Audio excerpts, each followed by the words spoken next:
I'm here to talk about success, right?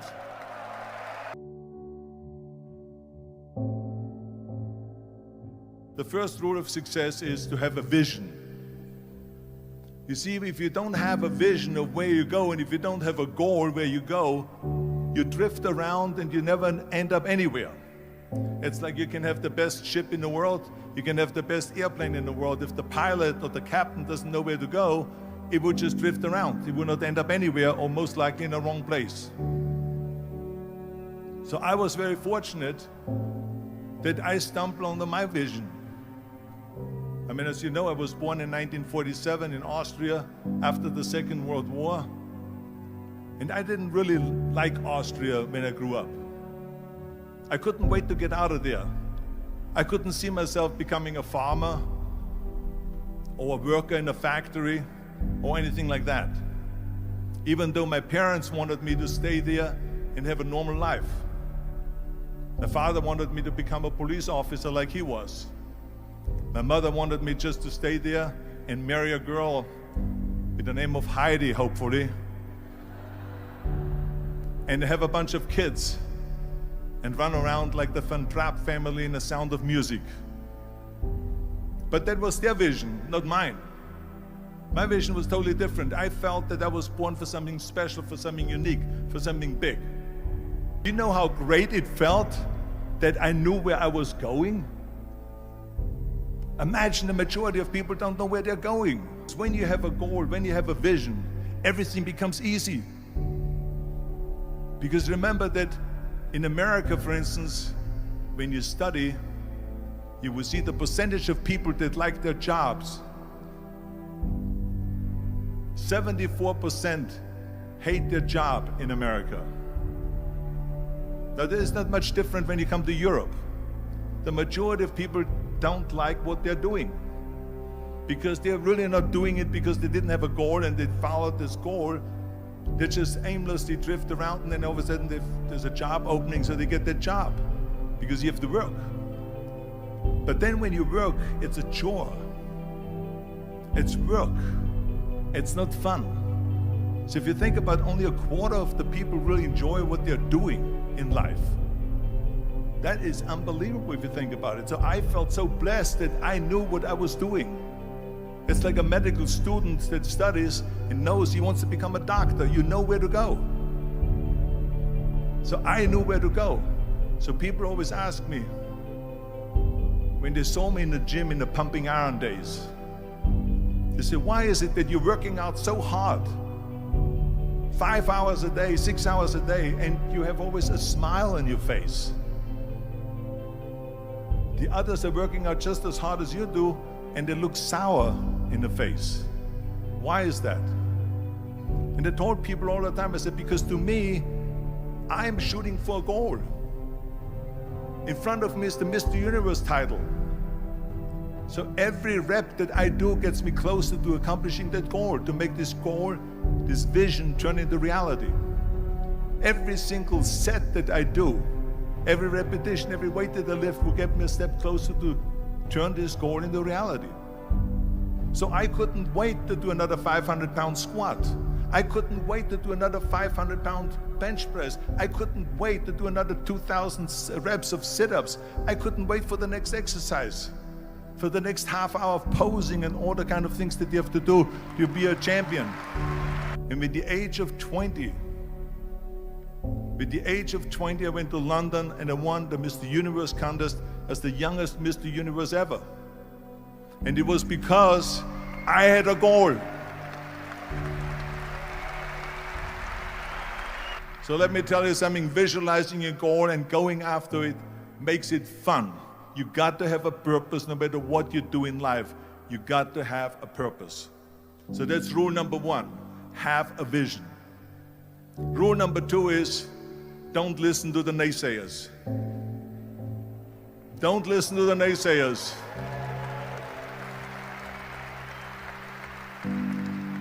Everything I ever did, the thing that I heard out of people's mouth was, that's impossible. That can't be done. Or no. So whenever someone said to me, It can't be done. I heard it can be done. When they said no, I heard yes. And when they said it's impossible, I heard it is possible. I'm a strong believer of what Nelson Mandela said, that everything is always impossible until someone does it. Well, I'm going to be the one, I said to myself, I'm going to do it and I'm going to show it to them. Maybe it has never been done before. That's perfectly fine with me. But I'm going to do it. And I did not listen to the naysayers. The next thing, the third point that I'm going to make to you is, before we sit down with Jürgen and talk about the rest of the three, is work your ass off. There is no magic pill. There is no magic out there. You cannot get around. You have to work and work and work. And it drives me crazy when people say they don't have enough time to go to the gym for 45 minutes a day and work out. Or to do something for 45 minutes to an hour a day to improve. If it is physically improve or if it is mentally to improve. Imagine you read 1 hour a day about history. How much you will learn after 365 hours in 1 year. Think about if you study about the history of musicians, of composers, how much you would know. Imagine if you would work on the business, on some business that you want to develop every day for an hour. Imagine how further along you will go and get. So it drives me nuts because when people say we don't have the time, we have 24 hours a day. We sleep 6 hours a day, so that gives you still 18 hours. And there's someone shaking their head out here in front. They say probably, I don't sleep 6 hours, I sleep 8 hours, right? Or just sleep faster.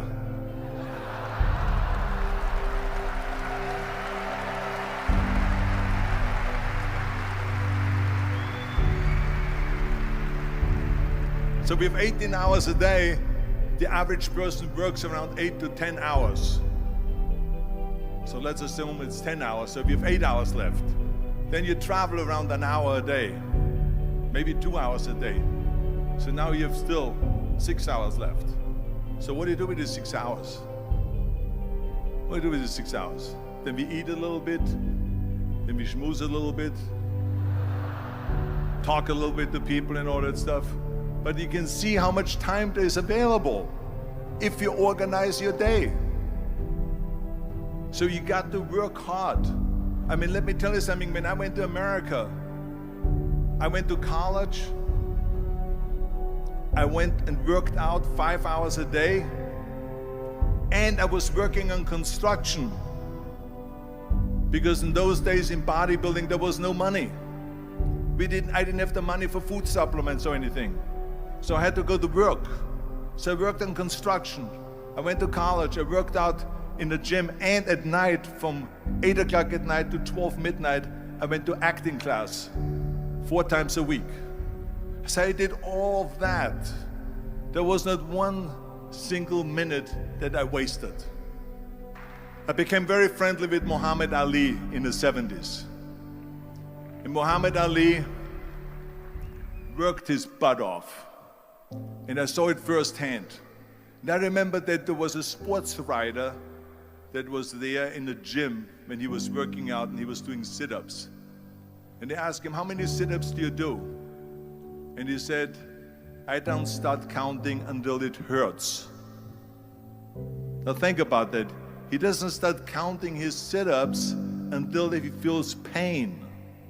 That's when he starts counting. That is working hard. And so you can't get around the hard work. It doesn't matter who it is. As a matter of fact, I believe what Ted Turner said, work like hell and advertise.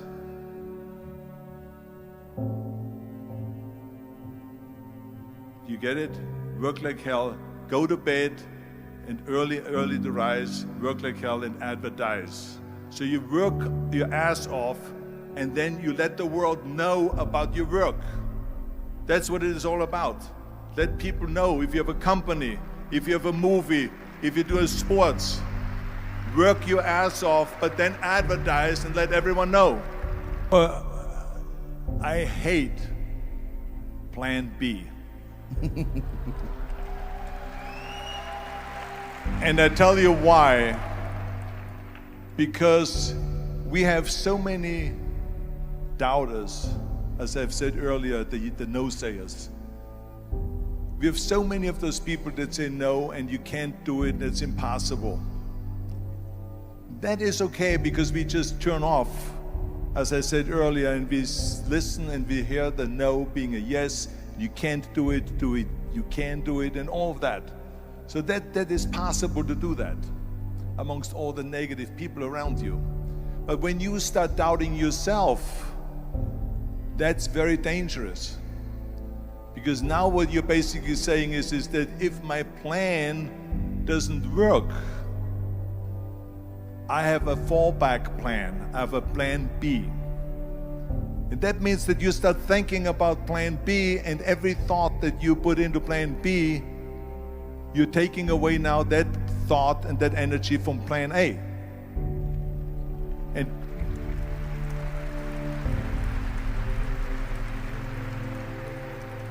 And it's very important to understand that we function better if there is no safety net, because plan B becomes a safety net. It says that if I fail, then I fall and I get picked up and I have something else there that will protect me. And that's not good, because people perform better when there's no safety net. People perform better in sports and everything else if you don't have a plan B. To me, it is very dangerous to have a plan B, because you're cutting yourself off from the chance of really succeeding. And the reason, one of the main reasons why people want to have a plan B is because they are worried about failing. What is if I fail, then I don't have anything else?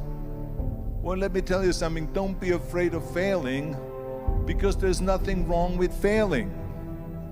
You have to fail in order to climb that ladder. There's no one that doesn't fail. We all fail. It's okay.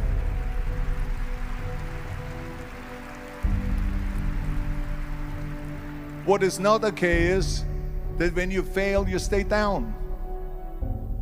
Whoever stays down is a loser. And winners will fail and get up, fail and get up, fail and get up. You always get up. That is a winner. That is a winner. Hey, we all lose. We all have losses. This is okay. And this is why I say don't be worried about losing, because when you're afraid of losing, then you get frozen. You get stiff. You're not relaxed.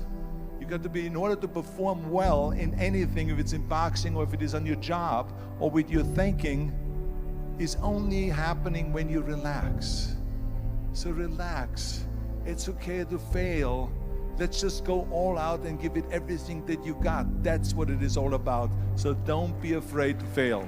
This is one of my 6 rules to success. You can only feel complete as a person if you think about what can you do for your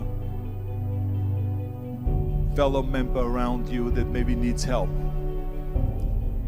I felt like that everyone has a different motivation why you get into that.